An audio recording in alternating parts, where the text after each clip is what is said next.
دوسری سوال سمجھ لیں کہ حیض اور نفاس کا خون ایک الگ چیز ہے، ٹھیک ہے نا۔ اب دیکھیں میں آپ کو ایک چیز بتاؤں، انسان کے جسم سے ایک وہ بھی پانی نکلتا ہے جو انسان کے پیشاب میں جاتا ہے اور انسان اس کو غلاظت سمجھتا ہے اور نفرت کرتا ہے اور اس سے انسان کا وضو ٹوٹ جاتا ہے۔ لیکن ایک انسان کے جسم سے وہ بھی پانی نکلتا ہے جو پسینے کی صورت میں جسم سے نکلتا ہے، پسینہ آ جاتا ہے، بعض دفعہ اتنا پسینہ گرمی میں آ جاتا ہے کہ کپڑے گیلے ہو جاتے ہیں، اور اتنا بھی پسینہ ہو سکتا ہے کوئی بندہ دوڑ کے جو ہے وہ واکنگ کر کے آ رہا ہو گرمی میں تو اس کے اندر کے اپنے کپڑے کو اتار کے شاید نچوڑنا چاہے تو پانی نچڑ بھی جائے گا۔ تو کیا پسینہ جو ہے وہ اسی پانی کی طرح ہے جو انسان کا پانی وہ نکلا ہے جو انسان اپنے لیے واش روم میں گیا ہے؟ نہیں، یہ جو جسم سے پسینہ نکل رہا ہے اس سے کوئی وضو نہیں ٹوٹتا ہے، کچھ نہیں ہوتا ہے۔ تو اس لیے جسم کے کسی حصے سے جو بلڈ نکل رہا ہے اس کو ہم اپنے حیض اور نفاس کے بلڈ پہ قیاس نہیں کر سکتے ہیں۔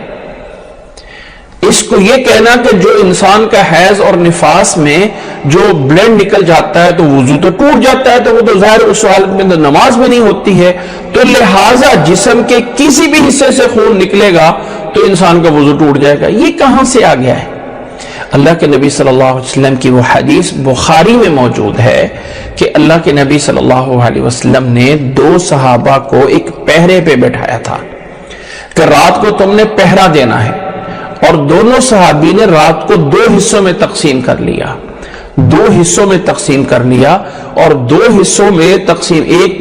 ایک سو گیا، ایک رات کو نماز پڑھتا رہا۔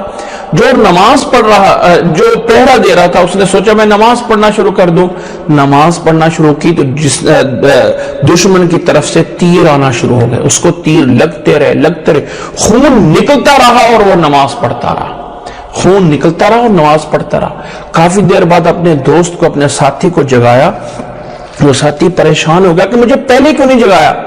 کہنے کہ بھائی میں نفل پڑھنا شروع کر دیے تھے اور نفل میں سورۃ کہف پڑھ رہا تھا، اگر مجھے نبی صلی اللہ علیہ وسلم کی دی ہوئی ذمہ داری کا احساس نہ ہوتا تو میری جان جاتی چلی جائے، لیکن سورت کو مکمل کیے بغیر رکوع میں نہ جاتا، لیکن چونکہ نبی کی ذمہ داری تھی اس لیے میں نے جلدی سے رکوع کر کے تجھے اٹھا دیا ہے۔ تو وہ صحابی کو تیر لگ رہے تھے، خون نکل رہا تھا، لیکن نماز جاری رکھی ہے۔ اس کے علاوہ اللہ کے نبی صلی اللہ علیہ وسلم کے صحابہ سے بہت سارے ایسے آثار موجود ہیں، جنگ میں زخمی ہوئے اور پھر بھی نماز پڑھتی، جنگ میں زخمی ہو کر، اب زخمی ہوتا ہے تو خون تو نہیں کر رہا ہوتا ہے، اس لیے یہ کہنا کہ جسم کے کسی بھی حصے سے بلڈ نکل کے بہہ جائے تو وضو ٹوٹ جاتا ہے، ایسا نہیں ہے۔ یہ جو ایک تصور دے دیا گیا ہے اس کی دلیل نہیں ہے۔ یہ ہمارے ہاں مشہور بہت سی چیزیں ہیں جو ہمارے ہاں شہرت پا جاتی ہیں، لیکن ان کے پیچھے کوئی دلیل نہیں ہوتی ہے۔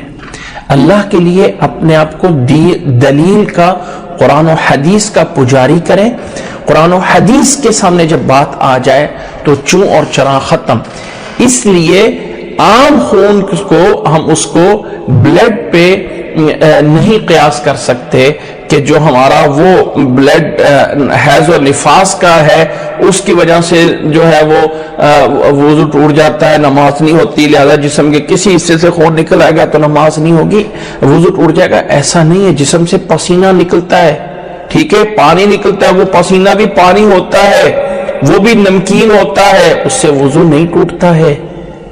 لیکن ایک ایسا پانی جو انسان کے مطلب واش روم میں جاتا ہے، انسان قضاء حاجت کے لیے جاتا ہے، تو انسان کے پیشاب آنے سے انسان کا وضو ٹوٹ جاتا ہے۔ اس لیے ہر جگہ کے پانی کو قیاس کر دینا اس پہ ایسا نہیں ہے۔ اللہ ہمیں سمجھنے کی توفیق عطا فرمائے۔ اس لیے خلاصہ یہ ہے کہ گوشت کھانے سے، اونٹ کا گوشت کھانے سے وضو ٹوٹ جاتا ہے چونکہ حدیث میں موجود ہے، اور جسم کے کسی بھی حصے سے خون نکلنے سے وضو نہیں ٹوٹتا، تھوڑا نکلے زیادہ نکلے، ٹھیک ہے۔ تیسرا یہ ہے کہ یہ جو اومٹنگ ہم کہہ کر لیتے ہیں، ٹھیک ہے، اللہ کے نبی صلی اللہ علیہ وسلم سے ایسا نہیں ہے کہ وہ اب انسان کو کہے آگے تو وضو ٹوٹ گیا.